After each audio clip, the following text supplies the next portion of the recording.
Hello student, good morning. आज हम लोग ग्रामर का लेसन 2 पढ़ेंगे, जिसका शीर्षक है वर्ण विचार। तो सबसे पहले हम देखेंगे वर्ण क्या है। ध्यान से देखो, प्रत्येक भाषा के अपने स्वरूप को प्रकट करने वाले अलग अलग कुछ अक्षर अथवा चिन्ह होते हैं, उन्हें ही वर्ण कहा जाता है। ठीक है। प्रत्येक भाषा के अपने स्वरूप को प्रकट करने वाले अलग अलग कुछ अक्षर या चिन्ह होते हैं, उन्हें ही वर्ण कहा जाता है। शब्द का सबसे छोटा खंड अर्थात भाषा का सबसे छोटा खंड जिसके और खंड न हो सके, उसे वर्ण कहते हैं। वर्ण ध्वनि के लिखित रूप के लिए प्रयोग में लाया जाता है। वर्ण किसके प्रयोग में लाया जाता है? वर्ण ध्वनि के लिखित रूप के लिए प्रयोग में लाया जाता है। ठीक है। तो वर्ण समझ में आया। वर्ण क्या है?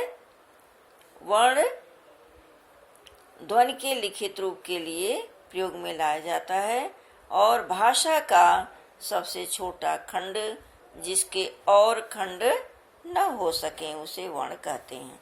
अब देखो अक्षर क्या है? वर्ण को सूक्ष्म भेद के साथ अक्षर भी कहते हैं। वर्णों को ही अक्षर कहा जाता है। अब देखिए आगे, अक्षर क्या है? अर्थात जो कभी नष्ट न हो। अक्षर का अभिप्राय है ऐसी ध्वनि जो कभी नष्ट नहीं होती, सदैव रहती है।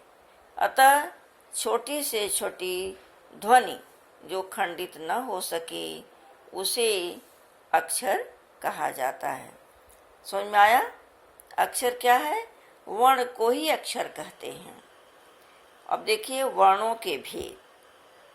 आगे देखो, वर्णों के कितने प्रकार हैं। वर्णों के समूह को वर्णमाला कहते हैं। वर्णमाला किसे कहते हैं? वर्णों के समूह को वर्णमाला कहा जाता है।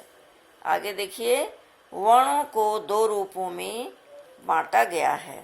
वर्णों को कितने रूपों में बांटा गया है?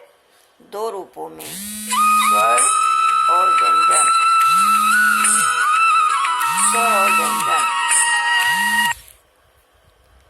ठीक है।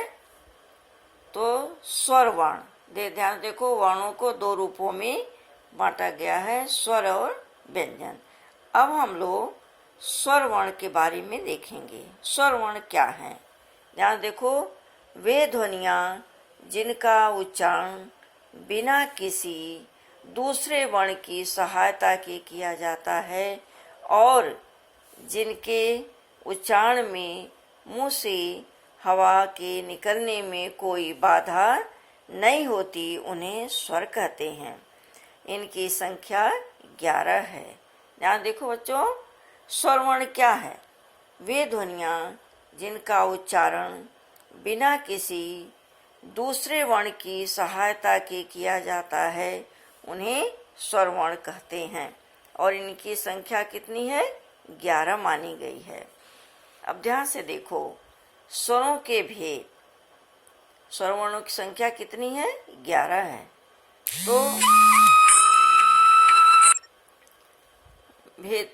भेदों के आधार पर हम जानेंगे कि 11 स्वर वर्ण कैसे हैं। स्वरों के भेद।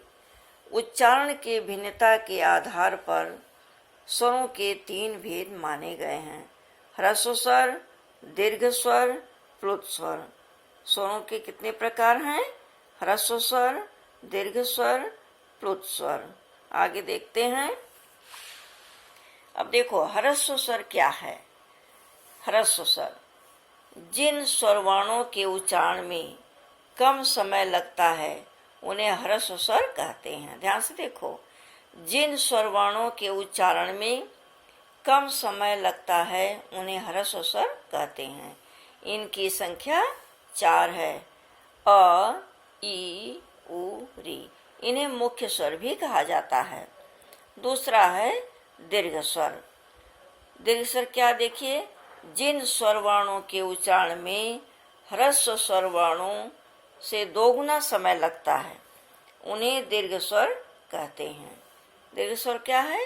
जिन स्वर वर्णों के उच्चारण में ह्रस्व स्वर वर्णों से दोगुना समय लगता है उन्हें दीर्घ स्वर कहा जाता है। यह दीर्घ स्वर अपने आप में पूर्ण और स्वतंत्र होते हैं। ये दो स्वरों के मेल से बनते हैं। इन्हें संधि स्वर भी कहा जाता है। जो दीर्घ स्वर है यह दो स्वर वर्णों से के मिलने से बनता है, इसीलिए इसे संधि स्वर भी कहा जाता है।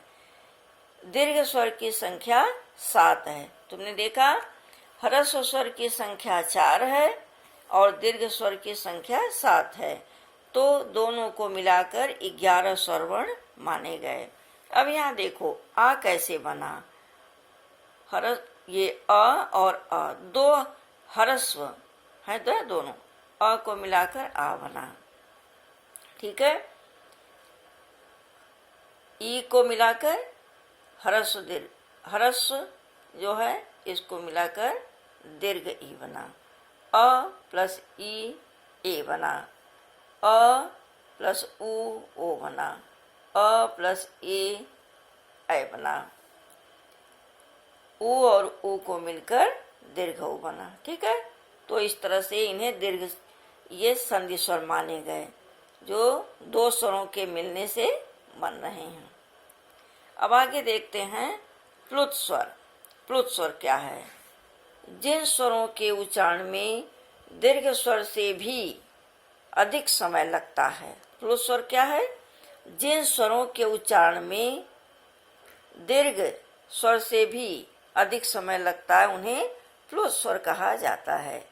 इन स्वरों का प्रयोग किसी को पुकारने या संबोधन करके बुलाने में ही किया जाता है। इनकी पहचान के लिए स्वर के आगे देख रहे हो ये 3 जैसे बना हुआ लगा देते हैं, जैसे ओम। ओम प्रायः इसका प्रयोग संस्कृत में ही किया जाता है। प्लुत स्वरों का प्रयोग प्रायः संस्कृत में ही करते हैं। अब आगे देखो स्वरों की मात्राएं। ये मात्रा क्या है?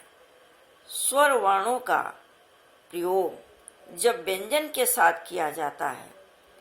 स्वर वर्णों की मात्राएं जब व्यंजन पे लगती हैं तो वही स्वर वर्ण मात्रा के रूप में दिखाई देते हैं, उसी को मात्रा कहते हैं। ठीक है, स्वरों का परिवर्तित रूप ही मात्रा कहा जाता है जो व्यंजन में प्रयोग किया जाता है। अब आगे देखो, लिखते समय स्वरों का प्रयोग केवल स्वतंत्र रूप से नहीं बल्कि लिखते समय स्वरों का प्रयोग केवल स्वतंत्र रूप से नहीं बल्कि व्यंजनों के साथ मिलाकर भी किया जाता है।